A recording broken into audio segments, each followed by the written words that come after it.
नमस्कार, health conference में आपका स्वागत है। मैं हूं प्रियंका और आज हेल्थ कॉन्फ्रेंस में हम बात करेंगे वैक्सीन से खत्म होगी महामारी।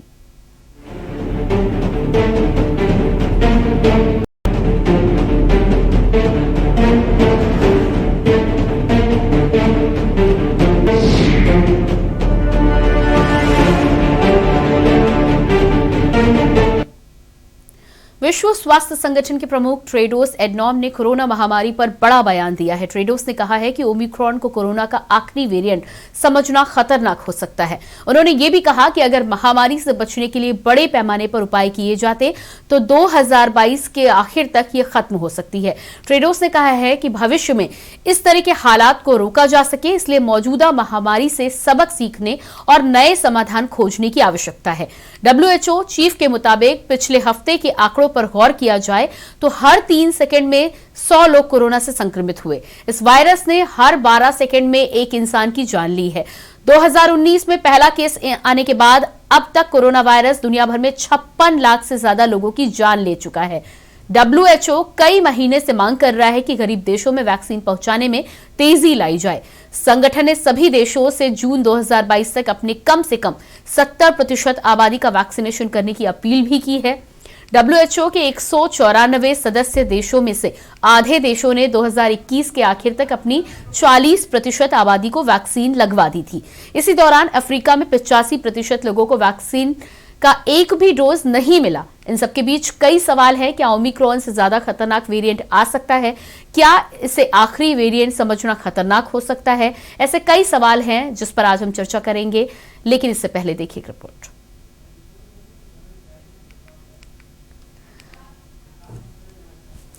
तो लगातार जिस तरह से ओमिक्रॉन को लेकर तरह तरह की बातें सामने आती हैं, कहीं माना जाता है कि ओमिक्रॉन को कमजोर वेरिएंट माना जा रहा है, तो धीरे धीरे महामारी जो है वो खत्म होने की कगार पर है। लेकिन उसके साथ ही साथ जिस तरह से WHO का ये बयान सामने आया है WHO के चीफ के द्वारा, ऐसे में एक तरफ ये लोगों को सतर्क भी करता है, दूसरी तरफ लोगों की चिंताएं बढ़ाने वाला भी है कि फिलहाल 2022 में इस महामारी से पूरी तरह से छुटकारा हमें नहीं मिलने वाला।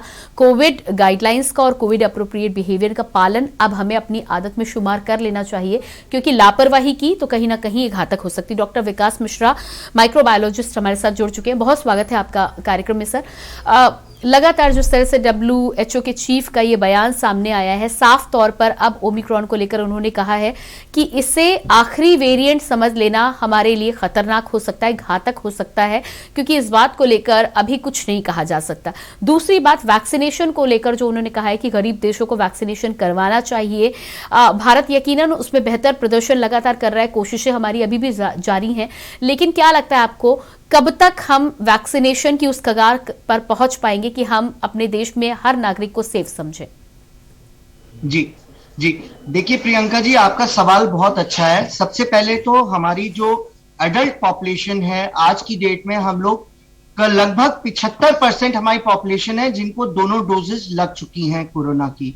इसके अलावा हमारा जो ये ओमिक्रॉन वेरिएंट है, अभी एक ICMR का शोध आया, उसमें ऐसा पाया गया है कि ना केवल ये ओमिक्रॉन से जिनको इन्फेक्शन हो रहा है, संक्रमित हो रहे हैं, वो ना केवल ओमिक्रॉन की जो एंटीजन है उसको न्यूट्रलाइज कर रहे हैं, बल्कि उसके साथ साथ अल्फा, बीटा, डेल्टा, इन सारी स्ट्रेन्स को भी वो न्यूट्रलाइज करने में सक्षम है। तो आगे अगर वैक्सीन की स्ट्रेटेजी हो कि वैक्सीन कौन सी बनेगी जो सुपर वैक्सीन की तरह हो, तो उसमें ओमिक्रॉन को ऐड करना एक अच्छी वैक्सीन स्ट्रेटेजी होगी। वो उसमें अगर ओमिक्रॉन का कंटेंट होगा तो उसमें कुछ हद तक बहुत चांसेस होंगी कि डेल्टा का रीइंफेक्शन ना हो, और ये प्रतिरोधक क्षमता ना केवल ओमिक्रॉन के खिलाफ बल्कि डेल्टा, अल्फा, बीटा इत्यादि जो strains variant of concern I हैं उनसे भी ये हमें प्रतिरोधक क्षमता उत्पन्न कराए। जी, इसका मतलब ये है कि ओमिक्रॉन को लेकर जिस तरह की बातें सामने आ रही हैं, यदि नई वैक्सीन को लेकर WHO ने भी इस बात को लेकर आगे लोगों को सलाह दी थी कि नई वैक्सीन के बारे में सोचना चाहिए, तो यदि ओमिक्रॉन का कंटेंट उसमें डाला जाता है तो कहीं ना कहीं वो वैक्सीन कारगर साबित हो सकती है, और फिर हम मान सकते हैं कि ये एक ऐसी वैक्सीन है जो तमाम वेरिएंट पर काम करेगी और कहीं ना कहीं कोरोना के खात्मे के लिए हमारा महत्वपूर्ण हथियार हो सकती है। जी प्रियंका जी, बिल्कुल सही बात है, लेकिन इसके साथ साथ जनता को यह भी समझना होगा कि जब तक पूरा वर्ल्ड वैक्सीनेट नहीं हो जाता है, क्योंकि ये जो वायरस है ये अपने आप में एक इसमें क्षमता है कि ये म्यूटेट करता है, और अक्सर म्यूटेशन वहां पाया गया है जहां पे वैक्सीनेशन का जो रेट है वो बहुत कम है, जैसे आपके पुअर कंट्रीज हैं।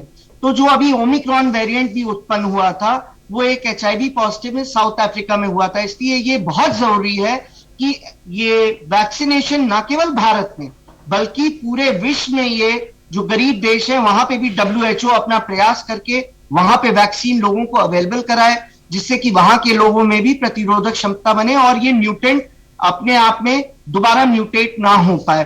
हालांकि ये जो अभी तक जितने भी म्यूटेंट्स आए हैं उनमें आप देखिए तो ट्रांसमिशन रेट तो ज्यादा आ रहा है लेकिन सीवियरिटी नहीं आई है। तो कोरोना हमारे बीच से गया नहीं, और जब तक ये वैक्सीनेशन कंप्लीट नहीं होता है, हर्ड इम्यूनिटी नहीं होती है, ऐसे ही नए वेरिएंट आते रहेंगे, लहरें आती रहेंगी।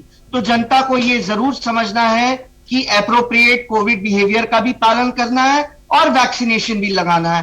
एप्रोप्रिएट कोविड बिहेवियर का मतलब मास्क लगा के रखना, भीड़ भाड़ में ना जाना, अगर भीड़ भाड़ में निकल रहे हैं तो N95 या ट्रिपल सर्जिकल मास्क लगाना, उसके अलावा हाथ की सफाई करना, और वहां से जब लौटे तो अपने आसपास के एरिया को और अपने आप को सैनिटाइज करना, ये बहुत जरूरी है। जी बिल्कुल डॉक्टर विकास, जिस तरह से आपका कहना है कि पूरे वर्ल्ड में जब तक मैक्सिमम लोगों को वैक्सीनेशन नहीं लग जाती, या मान लें कि जब तक 100% लोगों को नहीं लग जाती, तब तक हम सेफ नहीं हैं। लेकिन ये एक ऐसा कार्य है जिसको लेकर कौन इनिशिएटिव लेगा, किस तरह से WHO आगे बढ़ेगा। भारत की तो हम बात कर सकते हैं 75% है, आगे उसे बढ़ाया जा सकता है, लेकिन जिस तरह से साउथ अफ्रीका में आंकड़ा सामने आ रहा है कि 85% लोगों को नहीं लगी है, ऐसे में कैसे माने हम कि हम सेफ रहेंगे। इंडिया में यदि 100% वैक्सीनेशन हो भी जाती है और साउथ अफ्रीका या इस तरह की कई पुअर कंट्रीज है जहां पर वैक्सीनेशन नहीं हुई है, तो हमारी स्ट्रैटेजी क्या होनी चाहिए, कैसे बचाव करेंगे? जी प्रियंका जी, देखिए हम एक देश के रूप में, हमारे प्रधानमंत्री श्री नरेंद्र मोदी जी ने जब हमारे वैक्सीन का हमारे यहाँ प्रोडक्शन शुरू हुआ था तो उन्होंने भारत के साथ साथ अन्य जो हमारे मित्र देश हैं वहां पे वैक्सीन सप्लाई करने की भरपूर कोशिश करी थी, क्योंकि वर्ल्ड में इंटरनेशनल बॉडी की ज्यादा वैल्यू होती है। अब आप देखिए जितनी भी डेवलप कंट्रीज हैं वहां तो बूस्टर की बात चलनी शुरू हो गई। अमेरिका में 4th बूस्टर। डॉक्टर विकास माफ कीजिएगा, आपको बीच में रोकूंगी, माफ कीजिएगा आपको बीच में रोकूंगी, आपके पास वापस आते हैं। इसी बीच बड़ी खबर आ रही है, बड़ी खबर। तो ये सीधी तस्वीरें आप देख पा रहे हैं, उत्तराखंड की ये सीधी तस्वीरें हैं। उत्तराखंड के मुख्यमंत्री Pushkar Singh Dhami door to door campaigning कर रहे हैं। उत्तराखंड से सीधी तस्वीरें आपकी टेलीविजन स्क्रीन पर आप देख पा रहे हैं। 14 फरवरी को उत्तराखंड में चुनाव होने वाला है। कल नामांकन की आखिरी तारीख है, 28 जनवरी को नामांकन की आखिरी तिथि घोषित की गई है। प्रत्याशियों को लेकर लगातार रस्साकसी उत्तराखंड में जारी है और ऐसे में आप तस्वीरें देख पा रहे हैं मुख्यमंत्री पुष्कर सिंह धामी की लोगों से मुलाकात करने पहुंचे हैं। जिस तरह से आचार संहिता लागू होने के बाद एक तरफ मोदी जी के नेतृत्व में पूरे देश के अंदर और उत्तराखंड के अंदर हम लोग आपके आशीर्वाद से काम कर रहे हैं, दूसरी तरफ ऐसी पार्टियां हैं जिन्होंने अपने सरकार में रहते हुए कई भ्रष्टाचार किए हैं, कई घोटाले किए हैं, कई काले कारनामे किए हैं। इसलिए आप हमको आज जनता के बीच में जाकर कहना है कि काम करने वालों को चुनना है, न कि काले कारनामे करने वालों को। देखिए विकास की लक्ष्मी को लाना है और ये लक्ष्मी न साइकिल में बैठकर आएगी, न हाथी में बैठकर आएगी, न पंजे पर बैठ के आएगी, न झाड़ू पर आएगी। लक्ष्मी अगर आएगी बैठकर तो कमल में बैठकर आएगी। भारतीय जनता पार्टी, भारतीय जनता पार्टी पुष्कर सिंह धामी जी जिंदाबाद, पुष्कर सिंह धामी जी जिंदाबाद, हमी पुष्कर धामी, पुष्कर धामी। 10 मार्च को जिस दिन वो डब्बा खोले, कौन सा डब्बा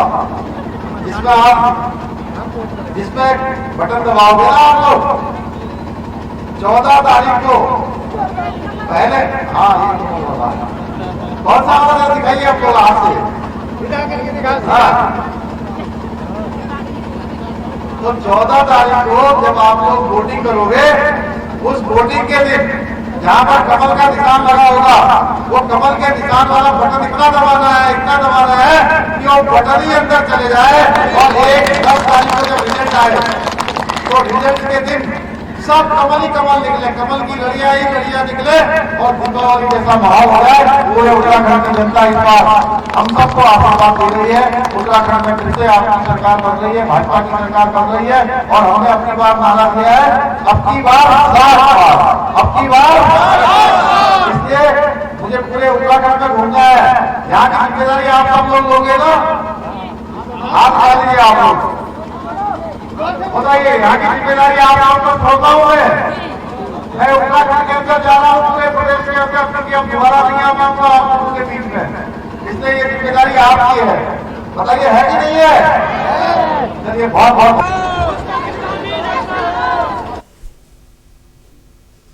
तो ये आप सुन पा रहे थे, उत्तराखंड के मुख्यमंत्री पुष्कर सिंह धामी को डोर टू डोर कैंपेनिंग के लिए पहुंचे हैं। जनता के बीच पहुंचकर बीजेपी का प्रचार प्रसार करते हुए नजर आए। साफ तौर पर उनका कहना था कि उत्तराखंड की जनता इस बार फिर से भाजपा को चुनने वाली है।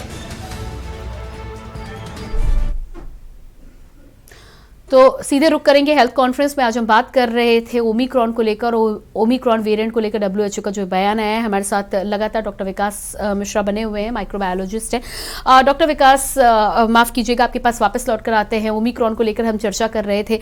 मेरा सवाल ये था कि जिस तरह से पूरे वर्ल्ड को लेकर वैक्सीनेशन की हम बातचीत कर रहे थे, कैसे इस और स्ट्रैटेजी सुनिश्चित की जा सकती है, और इस बीच में इंडियन पॉपुलेशन को यदि 100% टीका लग भी जाता है तो क्या हम सेफ अपने आप को मान सकते हैं? जी प्रियंका जी, देखिए, जैसा कि मैं पहले भी बोल रहा था, WHO एक इंटरनेशनल बॉडी है। इसकी जो जिम्मेदारी होती है, न केवल अमेरिका या चाइना जितनी डेवलप कंट्रीज, बल्कि विश्व में जितने भी आपके देश है, वहां की स्वास्थ्य व्यवस्था है, वहां पे अगर कोई महामारी आ रही है तो उससे कैसे बचना है, उस पर क्या क्या उपाय करने हैं, तो ये इंटरनेशनल स्टैंडर्ड्स होते हैं। तो इसमें WHO को आगे आना पड़ेगा।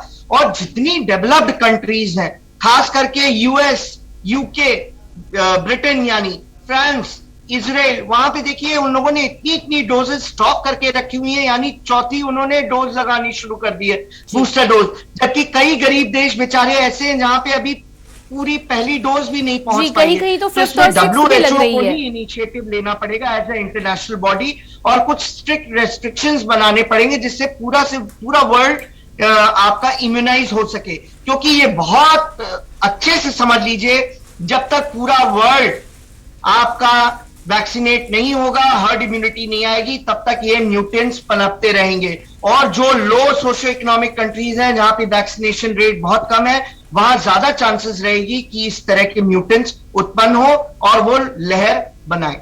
जी बिल्कुल।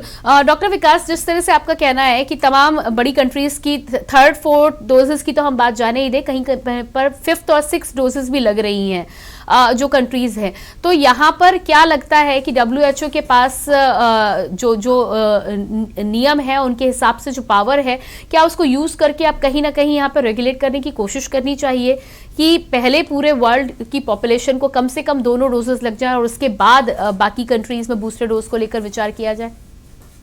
बिल्कुल प्रियंका जी, लेकिन आपको जैसा मालूम है, WHO तो शुरू से ही बायस रहा है। ये वुहान वाला वायरस था, चाइनीज वायरस इसको बोला गया, उन्होंने अभी तक ये प्रोक्लेम ही नहीं किया कि ये चाइनीज वायरस है, वहां पे कोई रिस्ट्रिक्शन लगाए नहीं गए। डॉक्टर विकास, उसके अलावा जो हमारी यहाँ पे बायसनेस हो तो क्या दूसरा ऑप्शन है हमारे पास कोई?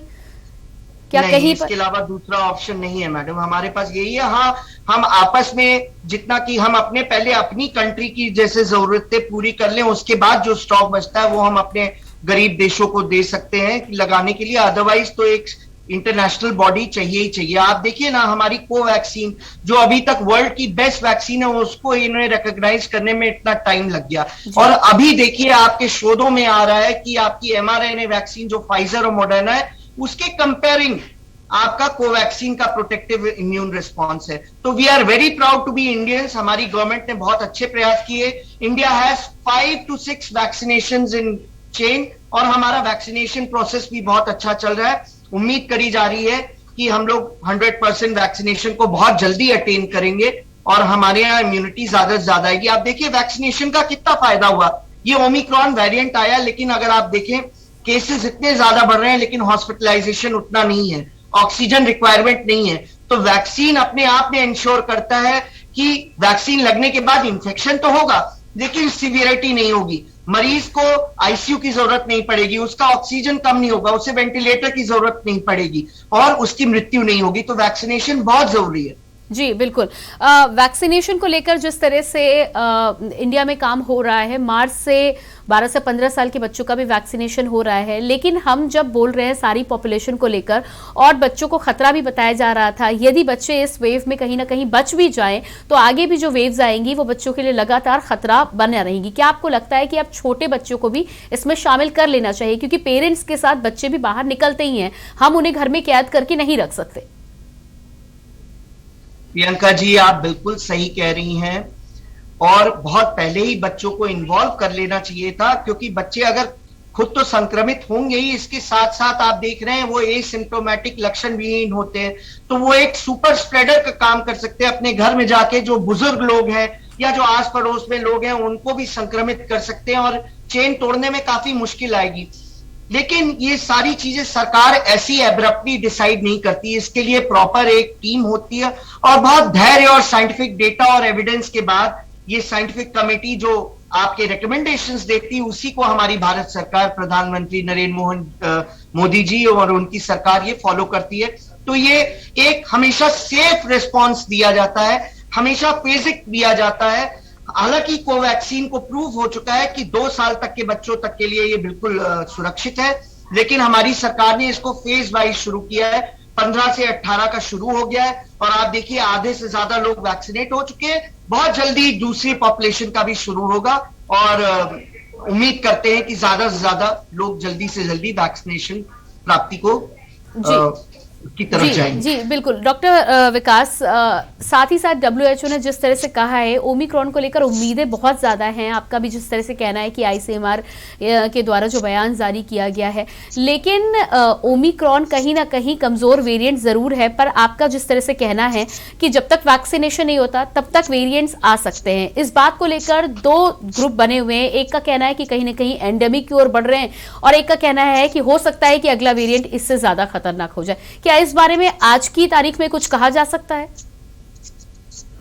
प्रियंका जी, हमेशा देखिए डेमोक्रेसी में there are always 2 school of thoughts और अभी ये बहुत जल्दीबाजी होगी कुछ भी कहना, तो अभी इसमें और शोध की जरूरत है। लेकिन जो उम्मीद करी जा रही है, अगर आप इसी की बात करें, अभी ओमिक्रॉन का जो वेरिएंट है वो 3 सब लीनिएज में डिवाइड हो गया है, BA1, BA2, BA3। आप देख रही थी जब हमारे देश में ओमिक्रॉन की वेव शुरू हुई थी तो हमारे यहाँ BA1 सब लीनिएज डोमिनेंट था और अब आप देखें अगर तेलंगाना की बात करें, महाराष्ट्र की बात करें, गोवा की बात करें, दिल्ली की बात करें, तो अब BA2 सब लीनिएज बढ़ रहा है और उसके बढ़ने के कारण ये वेव थोड़ी सी लंबी भी खींच सकती है और यूरोप में भी ऐसा कहा जा रहा है कि BA2 लीनिएज के केसेस अब बढ़ना शुरू हो गए और वहां पे भी 1-2 पीक आने की संभावना हो सकती है। तो आप देखिए एवरीथिंग इज चेंजिंग साइंस में, तो आप कुछ भी चीज एविडेंस बेस्ड ही कह सकते हैं, बहुत जल्दी होगी कुछ भी कहना। हाँ, ये स्कूल ऑफ थॉट जरूर है पुरानी इंफेक्टिव डिजीजेस को देख के कि जितनी बार म्यूटेशन होता है वायरस धीरे धीरे कमजोर होता जा रहा है और नेचुरल इन्फेक्शन या वैक्सीनेशन के कारण आपकी प्रतिरोधक क्षमता एक नेचुरल हर्ड इम्यूनिटी पॉपुलेशन में डेवलप होती है। और जैसे कि आपने पिछली बार देखा था इन्फ्लुएंजा वायरस को लेके भी, ये एक एंडेमिक वायरस हो गया और एक सीजन में आता है और आता है हाई रिस्क केसेस को ज्यादा हॉस्पिटलाइजेशन की जरूरत होती है, कुछ मृत्यु दर भी होती है और ये अपने आप चला जाता है, तो ऐसी भी उम्मीद करी जा रही है। लेकिन कुछ लोगों का कहना यह भी है कि अभी तक हम लकी रहे हैं कि हमारी ट्रांसमिशन, आप देखिए अल्फा का R0 फैक्टर 2.5 था, डेल्टा का 7 आया, ओमिक्रॉन का आपका इससे 3 गुना ज्यादा यानी 21 आया। अब ऐसा ना हो कि इसके बाद अगर कोई वेरिएंट आता है तो उसकी ट्रांसमिसिबिलिटी तो बढ़ेगी, लेकिन क्या सीवियरिटी बढ़ गई? अगर सीवियरिटी बढ़ गई तो स्थिति बहुत भयावह हो सकती है। इसलिए आपके माध्यम से मैं फिर से जनता से अनुरोध करूंगा, वैक्सीनेशन कराएं, ये पॉलिटिकल सिस्टम में ना फॉलो करें, किसी भी मिथ्या में ना पालें, अपने आप को वैक्सीनेट कराएं, सुरक्षित रखें अपने आप को और एप्रोप्रिएट कोविड बिहेवियर का पालन करें। ठीक है डॉक्टर विकास, आप बने रहिएगा हमारे साथ। एक छोटे से ब्रेक के लिए हम यहाँ पर रुक रहे हैं। हेल्थ कॉन्फ्रेंस में लगातार ओमिक्रॉन को लेकर हम चर्चा कर रहे हैं, नए नए वेरिएंट के माध्यम के साथ ही साथ WHO का जो बयान आया है उसी पर आगे बातचीत करेंगे, लेकिन फिलहाल रुकते एक छोटे से ब्रेक के लिए।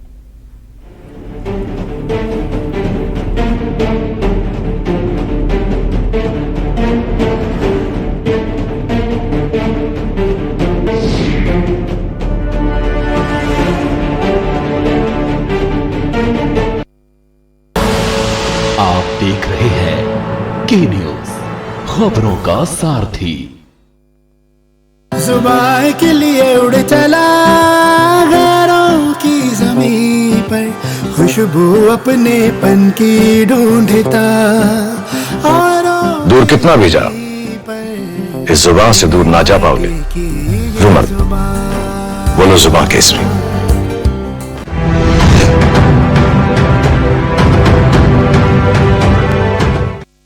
खुदी को आजमाया है तो ये अंदाज आया है, खुदी को आजमाया है तो ये अंदाज आया है। तुम में भी मैं हूं, शुद्ध प्लस पान मसाला।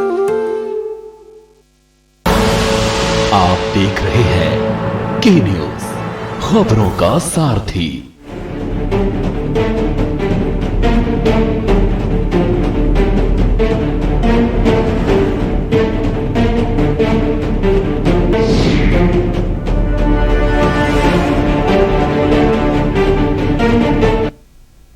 ब्रेक के बाद एक बार फिर से स्वागत है आपका। हेल्थ कॉन्फ्रेंस में बातचीत कर रहे हैं, वैक्सीन से खत्म होगी महामारी। हमारे साथ डॉक्टर विकास मिश्रा, माइक्रोबायोलॉजिस्ट, लगातार बने हुए हैं। डॉक्टर विकास, जिस तरह से तमाम पहलुओं पर यहाँ पर आपने जानकारी दी है हमारे दर्शकों को, बार बार आप अपील भी करते हुए नजर आ रहे हैं और हम भी अपने चैनल के माध्यम से लोगों को लगातार जागरूक करने का प्रयास कर रहे हैं। अगला सवाल यह है कि जनवरी का महीना तो अब खत्म होने को आया है, 27 तारीख आज हो चुकी है। माना यह जा रहा था कि जनवरी के किसी भी हफ्ते में या फरवरी में पीक आने की संभावना है। हालांकि पीक अभी कई स्टेट्स में आ चुकी है, कहां चल रही है इस बात को लेकर भी पुख्ता तौर पर कहा नहीं जा सकता। लेकिन फरवरी का आने वाला महीना कैसा होगा, इस बारे में क्या आप जानकारी दे सकते हैं हमारे दर्शकों को? जी देखिए प्रियंका जी, जब कभी भी वेव आती है, लहर आती है, तो जो एरिया सबसे पहले इन्फेक्टेड होते हैं, जहां पे मिक्स पॉपुलेशन होता है, जो बड़े मेट्रोपोलिस हैं, जैसे आप बात करें मुंबई, दिल्ली, कलकत्ता, तो वहां पे जो बाहर के लोग जो ये इन्फेक्शन नया लेके आ रहे हैं वो वहां पे आते हैं और संक्रमण फैलाते हैं। तो लहर की शुरुआत वहां से होती है। जब वहां केसेस पीक पे पहुंचते हैं तो हमारे यहाँ केसेस बढ़ना शुरू होते हैं। तो जैसा मैं आपको बता रहा हूं, आप देखिए दिल्ली और महाराष्ट्र में केसेस कम होना शुरू हो गए, वहां पे ऑलरेडी पीक आ चुका था। उम्मीद करते हैं हमारे यूपी में भी पीक लगभग आ चुका है और केसेस डिक्लाइन होना शुरू हो जाएंगे। लेकिन प्रियंका जी, जैसा कि मैंने आपको बताया, अभी नए शोध में इंसाकॉग ने बताया है कि BA.2 सब लीनिएज भी अब डोमिनेंट हो रहा है, जो कि इसको प्रिसीड कर रहा है BA.1 को। तो हो सकता है कि केसेस थोड़ा लंबा चले, ये वेव लंबा चले, या हो सकता है दूसरी पीक भी आ सकती है, जिसकी संभावना बहुत कम है। और इसके बाद ये आपका छोटे शहरों में जाएगा, वहां पे पीक आएगी। और अगर आप इन एवरेज माने तो बाई एंड ऑफ जनवरी, अगर आप कह सकते हैं, तो वो भारत की पीक होगी। और बाई एंड ऑफ जो अभी तक प्रेडिक्ट किया था, एंड ऑफ फरवरी, ये ओमिक्रॉन वेव समाप्त हो जाएगी। लेकिन अभी भी कुछ कहना जल्दीबाजी होगी, जैसा कि मैंने आपको बताया कि BA.2 सब लीनिएज के केसेस। डॉक्टर विकास, यहाँ पर एक सवाल ये भी आता है कि BA.1 और BA.2 की जब आप बातचीत कर रहे हैं तो क्या बेसिक अंतर है? क्यों BA.2 की वजह से पीक लंबी हो सकती है? मैडम, ये ओमिक्रॉन ही है। ये अपने आप में जब म्यूटेट हुए हैं, म्यूटेशन के बाद अगर आप टेक्निकल टर्म्स में बात करें तो ये ओमिक्रॉन ही है, तीनों लीनिएजेस। लेकिन BA.1 और BA.2 में खास डिफरेंस ये है कि 32 म्यूटेशन जो BA.1 में वो BA.2 में है ही, उसके साथ साथ 28 और म्यूटेशंस हैं उसमें, जो कि उसको और ज्यादा ट्रांसमिसिबल बनाता है, यानी कि वो और संक्रामक है, यानी कि वो और ज्यादा लोगों को संक्रमित करने की क्षमता रखता है। तो अगर लोग बाहर निकलते रहे, एप्रोप्रिएट कोविड बिहेवियर का पालन नहीं किया, और जैसे कि आपको मालूम है हमारे भारत में 5 राज्यों में चुनाव होने वाले हैं। वैसे तो हम बहुत फॉर्चुनेट हैं कि चुनाव आयोग ने अभी तक रैली और इन सबको बैन कर रखा है। अगर ये ऐसे ही चलता रहा तो ठीक है। अगर रैलियों पे आपका आदेश हटा दिया गया, रैलियां शुरू हो गई, मास कलेक्शन हुआ लोगों का, जहां पे पॉपुलेशन मिक्स होगी, ब्रीच इन एप्रोप्रिएट कोविड बिहेवियर होगा, तो ज्यादा से ज्यादा लोग संक्रमित होंगे और फिर वो चेन बनाते जाएंगे, लोगों को इन्फेक्ट करते जाएंगे, तो केसेस लंबे तक भी जा सकते हैं। तो मैं फिर से वही कह रहा हूं कि किसी भी चेन को तोड़ने के लिए ये बहुत ही आसान तरीका है। ये जनता पे ही डिपेंड करता है। जब कभी भी नया म्यूटेंट आए तो और स्ट्रिक्टली और स्ट्रिंजेंटली ये एप्रोप्रिएट कोविड बिहेवियर का पालन शुरू कर दे, यानी कि जबरदस्ती भीड़ भाड़ में ना जाए। अगर बहुत जरूरी है तो भीड़ भाड़ में जाना ही है तो एक ट्रिपल सर्जिकल मास्क या N95 मास्क लगा के जाए। उसके साथ साथ अपने हाथ की सफाई रखे, अपने नाक और मुंह को बिना सैनिटाइज हाथों के ना छुए। घर वापस आने पे अपने जो आप सस्पेक्ट कर रहे हैं, जो आप पॉपुलेशन में गए थे, अपने संक्रमित कपड़े और इन सब चीजों को आप प्रॉपर्ली सैनिटाइज करें। अगर आप ये सब चीजों का पालन करेंगे तो बहुत कम चांस रहेगा कि आप संक्रमित होंगे या आप एक संचार माध्यम होंगे दूसरों को संक्रमित करने के लिए। जी बिल्कुल डॉक्टर विकास, और इसी के साथ ही इजाजत लेंगे, समय ने इशारा कर दिया यहाँ पर। आपने अपना समय दिया और इतनी महत्वपूर्ण जानकारी हमारे दर्शकों तक साझा की, उसके लिए आपका बहुत बहुत एक बार फिर से धन्यवाद। तो लगातार हेल्थ कॉन्फ्रेंस में हम आज चर्चा कर रहे थे ओमिक्रॉन वेरिएंट को लेकर, जिस तरह से माना जा रहा है कि वैक्सीनेशन यदि हम 100% करा सकते हैं या ज़्यादा से ज़्यादा वैक्सीनेशन करा सकते हैं तो कहीं ना कहीं इस महामारी से बचाव की ओर हम अपना पहला कदम ज़रूर बढ़ा सकते हैं। 75% तक वैक्सीनेशन हो चुका है। इस बीच में जब तक वैक्सीनेशन नहीं होता है तब तक कोविड अप्रोप्रिएट बिहेवियर का पालन करते रहे, मास्क का लगातार प्रयोग करें। हेल्थ कॉन्फ्रेंस में इतना ही। बाकी खबरों के लिए बने रहिए के न्यूज़ इंडिया के साथ। नमस्कार।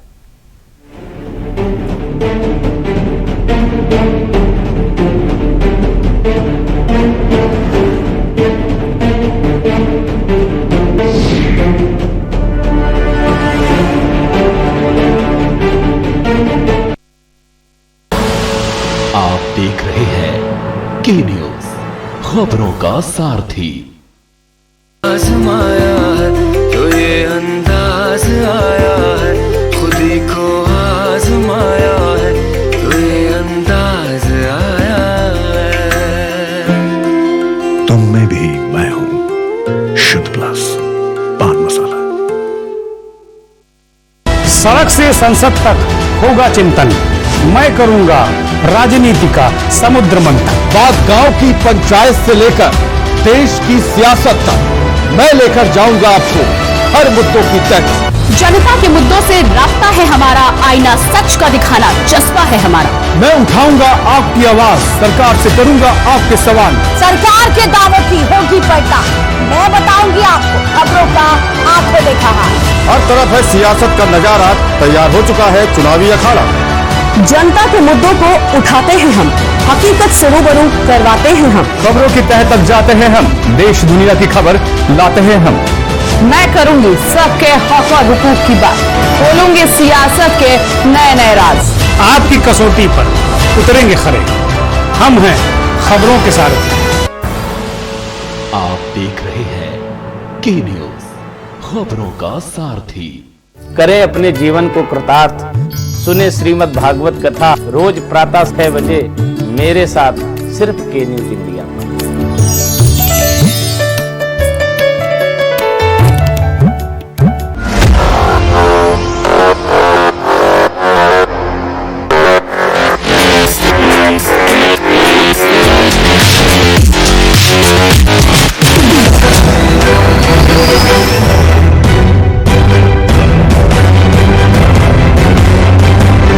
नमस्कार, अभिवादन आपका। मैं दुर्गेंद्र चौहान हूं।